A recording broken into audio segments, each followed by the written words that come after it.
Okay, everyone. So I'm so excited to be having another panel discussion with Dr. Zach and Sonia. I think before we get into our conversation today, which is going to be really beautiful around an interpretation of one of Rumi's poems, which is so needed right now.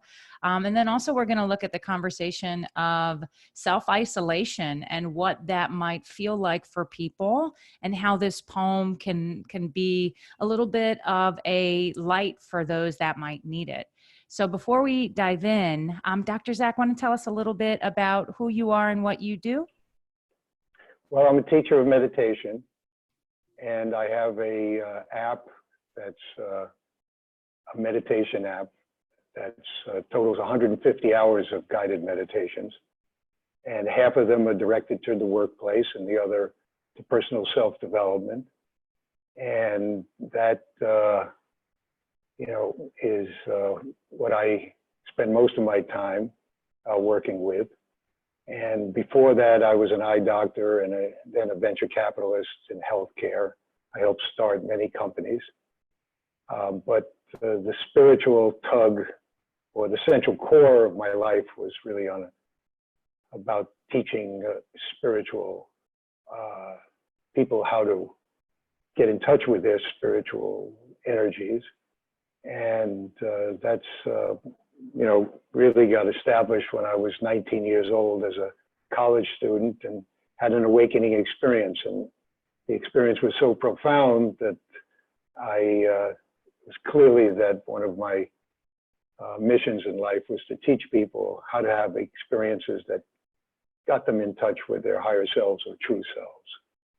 So, and I'm so lucky to have Sherry as a friend to help get the word out that each of us have to deliver. So, Well, thanks for being here, Dr. Zach. And Sonia, can you tell us a little bit about yourself and what you do? Sure. Thank you so much, Sherry, for having me on again today. I am an integrative health and wellness coach. I help people navigate ascension. I help people just come back into their true selves.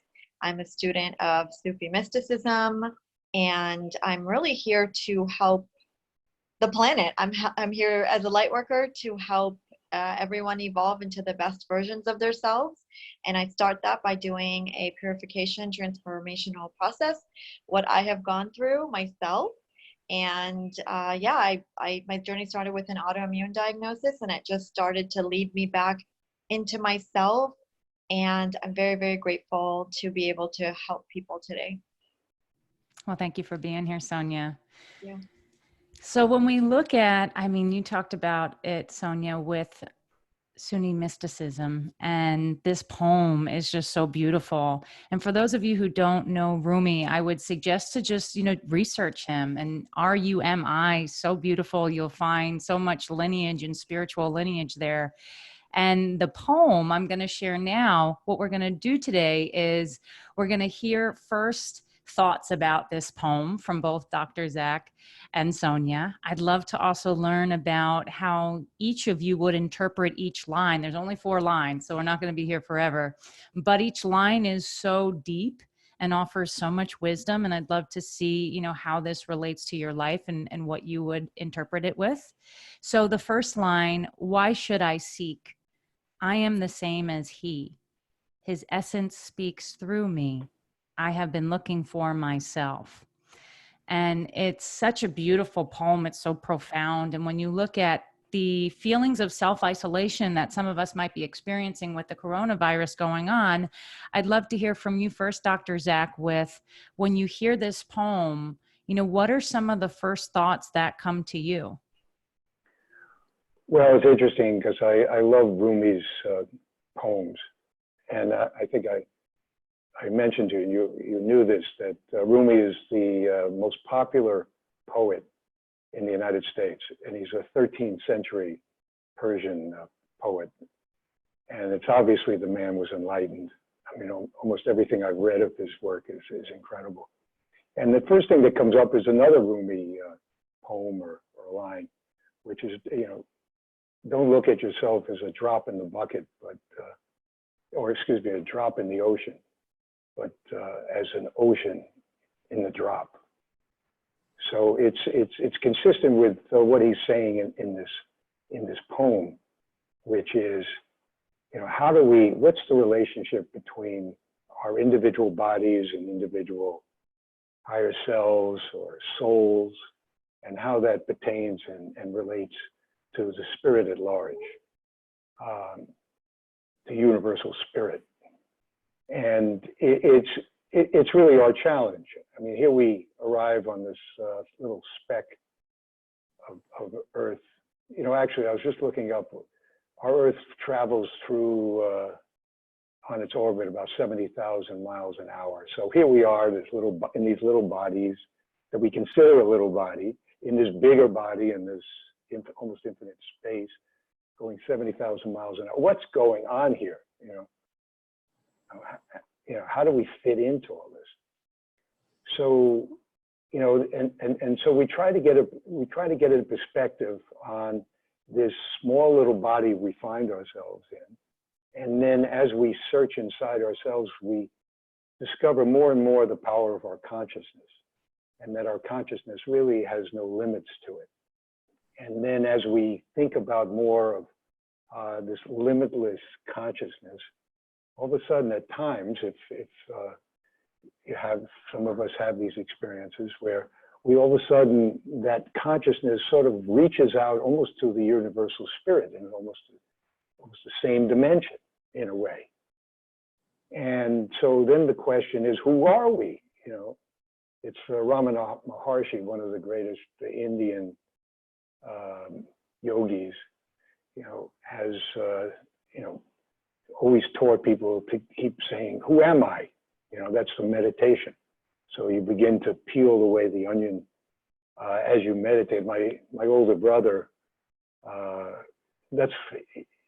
he actually spent time in Ramana Maharshi's ashram a couple of years ago. It's been a few months there.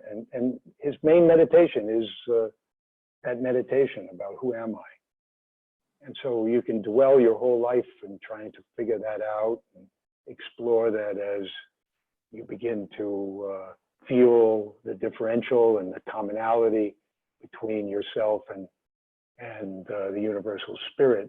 But I like to mention the title of one of Ram Dass's books, which is called Polishing the Mirror.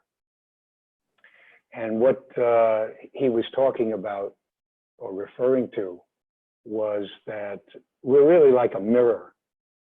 It's almost like, you know, the universal spirit has put us here to be sort of the eyes and ears and touch and feel of what this physical world is all about. And through us, we reflect back on the universal spirit what we have discovered. And it's a way for the universal spirit to get he or she's, or she perspective on its own universal reality.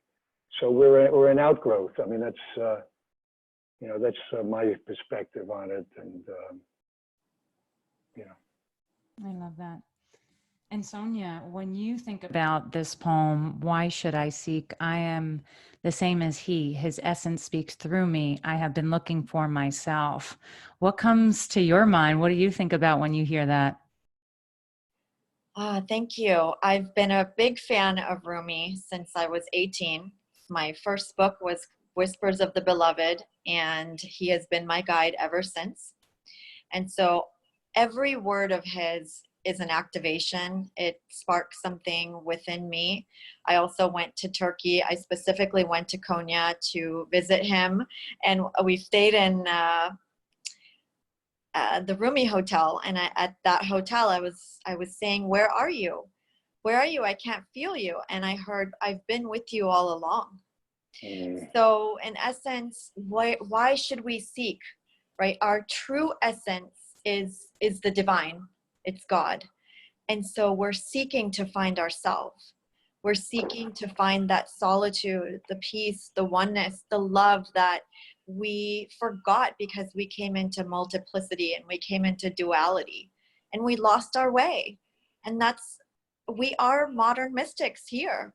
I definitely consider myself a modern mystic as well, because we're seeking that which we know is within us. And the only way that we can really find it, it's the gold, it's the nuggets, it's through meditation, it's through silencing, it's through the purification process. I myself am a Sufi student. I was initiated a few years ago, and this path has really, it's a path of love, it's a path of oneness, the path of divinity, and it is a mirror, like Dr. Zach said. We are seeking who we are, and he has countless different poems that keep reiterating his message over and over again in different words. But what we're seeking is seeking us. So beautiful. And let's look at now line by line. I'd love to hear from both of you. Let's start with that first line of, why should I seek? Dr. Zach, maybe you can start. Well, it goes back to a little bit what each of us had just said, which is, we're in our DNA is our goals and our missions in the part that we play, and the part that we each play, and we each have a unique role, and then part of the process is really to discover that, to find yourself, to find your mission. And I just really believe that our collective mission is to be that mirror, to rise to the higher level, because, we're right now stuck, the humanity is stuck in an illusion, the ego mind as it's referred to. And that, illusionary mind is really based on fear. And so it's logical that historically fear was just drove us, like today, the times right now, we're so filled with such fear. When is this, it's almost like being in the Black Plague. I went to the laundry room in my apartment building, and I was looking around, fearful that somebody might show up, or going down the elevator door opens up, and I was afraid that somebody be in there. Or if on the way down to the basement, that somebody would try to come in. So a fear-based reality, we're definitely living through that. And then the fear of, when is this going to be over? So to have a fear-based mindset is very functional, because if I weren't being fearful, I may end up with COVID-19, and I'm in the age I'm in is a higher risk, and I have a lot of work to do, and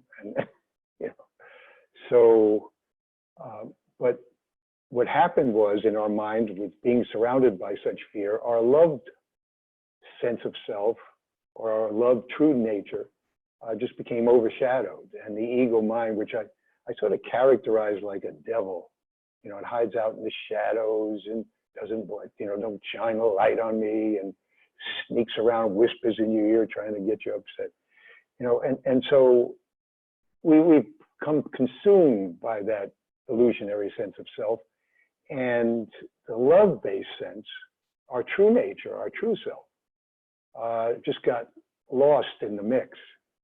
And so our journey is all about finding that, because that's tied to our mission, which is to reflect the true nature of who we are, and the true nature of the spirit, the universal spirit, and not get lost into the fear-based sense of self. And as we all know, that's not an easy trick. It's not an easy step to take. So that's what came up for me. Yeah. Yeah. And Sonia, what comes up for you when you hear, why should I seek? Again, I feel that we're seeking to find our true essence. We're seeking to come back into the heart. We're seeking to find our truth. And the way that we seek that is, again, through a purification process where we eliminate everything that we are not, all the aspects that we have brought on, taken on, right? So we're washing away and purifying all of the aspects, the not good enough, the fear, the constant, just searching for answers outside of us. So at some point, when we turn within and we turn to our heart, we turn to our original nature, we turn to our divine essence, this is where the shift happens. And this is why there's a need to seek. Because ultimately, again, like I mentioned before, what we're seeking is ourselves. And it's the beautiful aspects of ourselves that are hidden. And if we don't question it, if we don't begin that very long journey into ourselves, again, another poem of his, it's where will we start then if we don't originally have this notion, this longing, this calling to start seeking? That also comes from the divine within us. Yeah. So beautiful. I love both of those interpretations. What comes up for me when I hear, why should I seek? I think about someone who is realizing they lack nothing. And through that realization, it's almost like a self-actualization where you realize you need nothing and you can just let go of everything, and yet you have everything. There's that awareness. And when I think of Rumi, why should I seek? It's almost like that realization of the tug of war you can let go, and there's no longer a tug of war. Whatever Rumi might have been at war with, seeking something to fulfill him or seeking to find somebody, whatever it might have been for him. I think for me, there's that realization that we lack nothing. And like what you mentioned, Sonia, what we actually seek is seeking us as well. We're like a magnet for our thoughts. Our thoughts become magnetized. And why should I seek? It reminds me of someone declaring that I have everything. Why should I seek? So moving on to the next line for you, Dr. Zach. Yeah. Could Oh, I just absolutely. say one more thing? Because, Yeah. the question, the importance of, well, okay, what happens if we all seek and find ourselves? What is not only what happens to us individually, but what happens to us collectively as a planet? This is such an important time where the sense of planet health is the headlines. We're all related here together. The health of each one of us, affects the health of everybody. I mean, that one little bat in that marketplace in Wuhan, China, spread the virus on one little animal, and that maybe that animal got eaten by a human, and boom, the whole world is being affected, and commerce throughout the world has stopped. And so the interrelationship that we all have is beyond our imaginations. And so the question is, okay, the ability to, create enlightenment for the whole planet, where everyone discovers their higher self, what happens? And so, all the religions and, wisdom tradition, we all talk about heaven on earth, So when you say, well, why should we, look and, go through this journey and this search? I mean, that's really a lot of what it's all about, is bringing heaven on earth. And that's, an essential part of that whole process. Absolutely. I think of heaven on earth as a mindset. And you can be living in a state of heaven on earth and be standing right next to somebody living in hell on earth. It's so fascinating. When you look at this next line of Rumi's poem, I am the same as he. What does that mean to you, Dr. Zach? Well, we talked a bit about that a little already, of how do we analyze the difference of our souls, you know, and where does our soul, where does our body end, if it does end, and then there's a soul, and then how does the soul fit into the whole universal spirit? And you know, if we are the ocean in the drop, you know, why are we different? Why do we have a separate soul? Why wasn't it just, let's just be universal spirit and call it good, you know? And you know, it's almost like that fractal. You know, if you ever studied or looked at fractals, where you take one little shape or form and it begins to multiply, and all of a sudden you know, you have a whole multiplicity of forms. And that seems like what it's been. You know, there's a universal spirit, and here we, you know, the universal spirit either came into the physical world, or it created the physical world. And then what do you know, then what happens?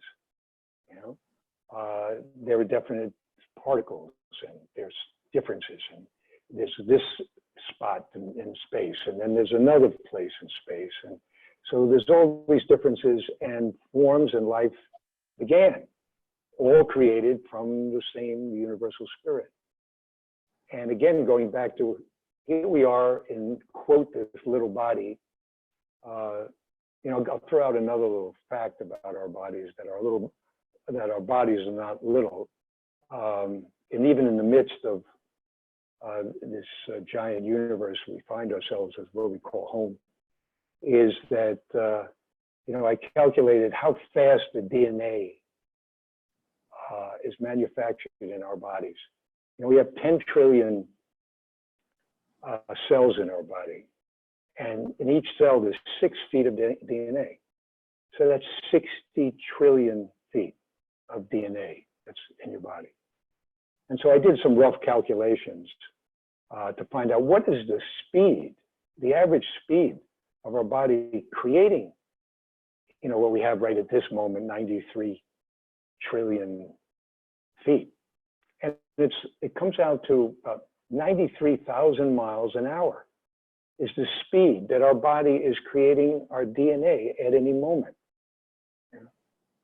So our bodies, I mean, I can go on and on with these, you know, different analyses of the miracles of what our body is all about. We are like a universe, you know, again, universe in a drop. We're a universe in our bodies, you know, and the senses, which really confuse us. I mean, I look at my hand and I say, okay, well, this hand is 6 inches there in this way, and maybe weighs, you know, a pound. And then I look across at the buildings across the street, and boy, that hand or my body is pretty small compared to that.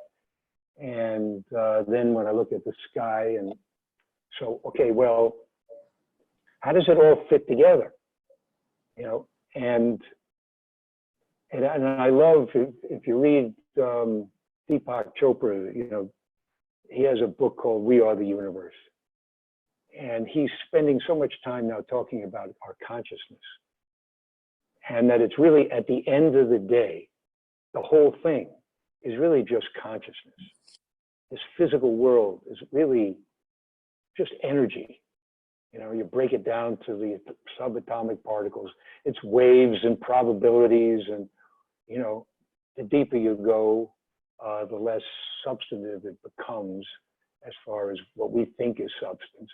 And really that substance is really a function of our sensory system. How our sensory system, we are like, you know, our perception is determined by our sensory system. So our sensory system is telling us one thing, but we have our inner sense, our wisdom, you know, our experiences are telling us, at some level, are telling us something else. And so it's the process of equating all that and making sense out of it, and also getting away from the cognitive mind, because the cognitive mind can't deal with that. So we need to center ourselves within the center of our higher consciousness to be able to even begin to make sense out of this. So anyway. So. Well, thank you for that. And Sonia, when you think about the sentence, I am the same as he, what comes up for you? It's so beautiful. It's so hard to explain in human language what that really means. I feel like it needs to be felt with the heart and really just drop into, out of the mind and into the heart and go, what does that really mean? To me, it means that we have all of the divine attributes within us. Everything is within, and as creator beings, we can access those parts of us. So when he says, again, he's what was it? It was, I am the same as he. It's showing us that we have everything within us, like you had mentioned, that we lack nothing, and that we have the ability to access these places within us and operate from the joy, the love, the darkness, the fear, the hate. It needs to be in harmony, in unison. Light and dark, there's a balance. And what I had learned a few years ago, which really took me aback, was to embrace my darkness as much as my light. And I never understood that, because as light workers, as seekers in the ascension community, all we talk about is love and light, love and light, love and light. And as soon as I started to embrace all those aspects that the divine, us as creators, we have within us all of these attributes, all of these, and it's all about synergy. It's all about balancing and coming into oneness, and acceptance is where we can really become whole. So beautiful. That's great. I know when I hear I am the same as he, I think back again to the awareness that lack of self-worth in a moment is it dissipates, because I am the same as he. And when you think about God, God's so powerful, or at least in my experience, when I think about God, I think of this power and I think, well, who am I compared to God? I can't be anything like God. But then in that moment, I think of this poem and I think of Rumi realizing, well, I am the same as he. There is so much to love. There is nothing wrong. There is just all harmony. And it's like that uniting of the soul back home, and that realization that we've never left. So that first line, why should I seek? Again, realizing I've always been home. I am the same as he. The people that were looking, to find God in outside places and outside things, to find some type of meaning in outside things, it's all within us. So I feel like all of our different interpretations, they all speak the same truth. Now, looking at the next sentence, very powerful, Dr. Zach. His essence speaks through me. His essence speaks through me. What comes up for you? How would you interpret that? Well, that's where, meditation comes in. Because our sensory system, can dominate our consciousness. So sometimes it's hard to see God in all the details. But repeat that line again. I want to hear it again. As God speaks through us. How does it say it again? So it's his essence speaks through me. Yeah, it's that's where the real value of meditation, the inner work. Let's put the physical world aside for a moment. Okay, let's set it down on the table, give it a nice kiss. And then let's go inside ourselves and see what's really going on. It's like, that's the light, the light, Sonia was talking about, it comes from within, and that's the spirit flowing through us, is doing that inner work, inner realization, inner discovery, inner connection. all that, and getting closer to the source. So that's what comes up for me. Mm. And Sonia, what do you think about, and how would you interpret his essence speaks through me? As Dr. Zach was speaking, I was having these images come up, and that essence and I'm so deeply touched. I can feel these words so profoundly, energetically. And when I think of his essence speaks through me, it's that the charity that we give, it's the person that we feed, it's the birds that I feed every day. It's being out in nature. It's touching a tree. It's the essence that speaks through us is everything in nature. And like Dr. Zach said, it's in the finer details, and many of us can see those details. And once you do taste that medicine, taste that power, taste that love, that's all you want to seek. That essence is within us. It's around us. It's all encompassing. And so I had this visceral image that essence that comes through us is for others. It's to give a chance, just like this talk that we're having. It's just to give others a chance to also taste that medicine, and leave the world a better place than what it is right now, through that love, through that creation, through the essence of divinity that each one of us holds. And again, we lose it because of the multiplicity, because of duality, because certain experiences that we have gone through, we lose it. So how do we turn back? We turn back. There's specific practices. There's chanting. It's called zikr, and this is what Rumi and every mystic that is a Sufi mystic follows these certain principles. It's just it's a beautification process to come back into our purity and wholeness, so we can be the essence and allow it to speak through us. So beautiful. And just how you articulated that, I can resonate with that so much. What comes up for me, his essence speaks through me. Oh, I think of nature too. I think right away of ourselves like a vessel, right? And I think immediately how we can come closer into contact with with this presence, with this energy, is through a self-purification process. Purifying the mind of any judgment, in my opinion. When I think his essence speaks through me, I think it's happening all the time, right? Like you talk about, it's when we're constantly just allowing ourselves to be at peace. And so, his essence will speak through me when I dance.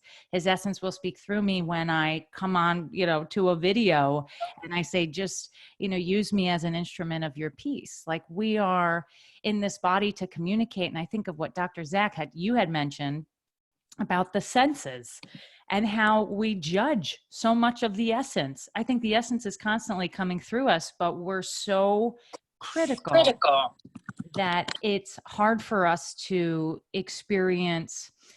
really experience the source and understand where that source is coming from and how that is within us. And that takes us to the last line. I have been looking for myself. Dr. Zach, how would you interpret that? I have been looking for myself. Well, it goes back again to, we get born in the world, and we got our parents and the physical form of our parents and the food that we need and all the basic essentials. And again, we go out in the world, and so many people, especially in this consumer-based world we live in, where all day long these advertisers are telling us that, enlightenment, happiness, peace, goodwill, everything that we're looking for will come from a bigger house and a fancier car and finer clothes and jewelry and a wonderful trip somewhere on the planet. And that's where, or a great job, making a lot of money, and that's the answer to all of our dreams. And you read about this all the time. Somebody becomes very successful. They make a lot of money. They have the fourth home and the 3 cars and the private jet. And all of a sudden, their lives are empty, absolutely empty. And that the search for ourselves and the essence is not in this physical world. It's like what Jesus said, you know, be in this world, you know, but not of this world. You know, we find ourselves in this world, but this physical world is just only part of the picture. And we need to begin to withdraw ourselves a bit again, you know, through meditation, because otherwise you stay stuck in all this physicality. And you need to go in and, you know, just find yourself. So powerful. Sonia, what comes up for you when you hear, I have been looking for myself? Again, I think Dr. Zach has mentioned it, and I feel that it's coming back home to ourselves. It's removing all the layers of shame, of unworthiness, of self-judgment, of self-doubt. And one of the ways that I do that is through meditation, is through silence, is through contemplation. And I wanted to actually define what a mystic is, because this will bring it home for a lot of people who are wondering. And a mystic is a person who seeks by contemplation and self-surrender to obtain unity with or absorption into the deity or the absolute, or who believes in the spiritual apprehension of truths that are beyond the intellect. So this is such an important message for people. It's that, again, it goes beyond the intellect, it goes beyond the mind, and we have to drop into the heart to really understand, to really pause and contemplate what any Sufi poet, or any mystic, there's so many mystics that, you know, I'm drawn to personally. They come from all different aspects and all different walks of life. But to truly understand this poem or mysticism or our true essence, we need to take a pause and drop into our heart. And yeah, so I really wanted to give this definition. I felt like it's so important for people if they're just starting the search or the quest. Even as simple as 4 lines of this poem, we can go so deep. Yeah, I love that. Thank you so much for sharing that definition. And what comes up for me, I have been looking for myself. I think about again, realization, just constant realization that we have this presence within us and that it's all loving and all knowing and all wise. And that is part of us.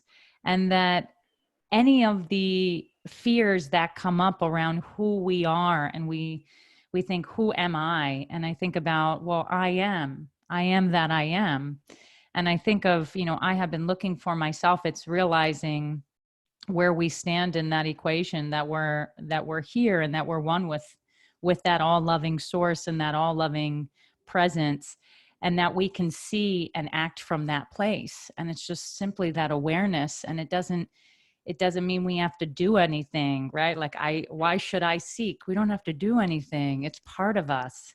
So I think how I'd love to wrap this up is, you know, Dr. Zach, when you hear about people living in self-isolation, and even just you experiencing it yourself, how does a poem and words like this support you on your journey right now? Well, the thing that really holds me together is I start the day, you know, with meditation. You know, sometimes in the evening I'm reading about what's happening with you know, the COVID-19 and people dying and people out of work and people who don't have money to pay their rent or buy their food. I mean, I just get so nervous when all of a sudden I contact Whole Foods and they're not delivering. They're not even giving me a delivery time. Well, what about the family What about a parent who has 3 kids or 1 kid or 5 kids or 10 kids, and they're totally out of money? Forget about the delivery of Whole Foods. What about you just don't have the money to pay for anything? And now what do? I mean, supposedly the average family has $500 in the bank. Well, in a week's time, well, that's almost now. People, millions of people, not only in this country, but billions of people can't get food. You know, so it's